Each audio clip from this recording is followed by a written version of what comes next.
জাতীয় স্বার্থে অন্তর্বর্তী সরকারকে সময় দিতে রাজি বিএনপি ও জামাতে ইসলামী। প্রধান উপদেষ্টা ডক্টর মোহাম্মদ ইউনূসের সাথে বৈঠক শেষে সাংবাদিকদের কথা জানিয়েছেন দল দুটির শীর্ষ নেতারা।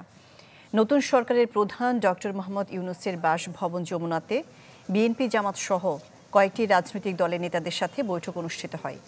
বৈঠক শেষে বিএনপির মহাসচিব মির্জা ফখরুল ইসলাম আলমগীর বলেন, বিদেশে বসে বিজয়ের উচ্ছ্বাস ম্লান করতে ষড়যন্ত্র করছেন আওয়ামী লীগ নেতারা, যার অংশ হিসেবে দেশে সাম্প্রদায়িকতার বিষ বাষ্প ছড়ানোর চেষ্টা চলছে। এ সময় জামাতের আমির ডাক্তার শফিকুর রহমান অভিযোগ করেন, ছাত্র আন্দোলনকে ভিন্ন খাতে নিতে তাদের দলকে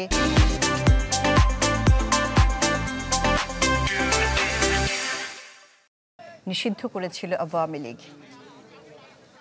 যে বিশৃঙ্খলা সৃষ্টি করা হচ্ছে এবং সাম্প্রদায়িকতার ধোঁয়া তোলা হচ্ছে, এইগুলোতে জনগণ যেন বিভ্রান্ত না হয় এবং জনগণ যেন ঠিক পূর্বের মতোই সেই সাম্প্রদায়িক সম্প্রীতিকে অক্ষুণ্ণ রেখে, জনগণ নিরাপত্তাকে অক্ষুণ্ণ রেখে তারা যেন সরকারকে সহায়তা করে। সমাজের সকল সেকশনের মানুষ আমরা যদি সমবেতভাবে কাজ করি, ইতিবাচক মনোভাব নিয়ে পরস্পরকে সহযোগিতা করি, এখন যারা দায়িত্বে এসেছেন তাদেরকে সহযোগিতা করি, তাহলে দেশ একটা শৃঙ্খলা এবং সৌন্দর্যের ভিতরে আসবে আমরা আশা করি।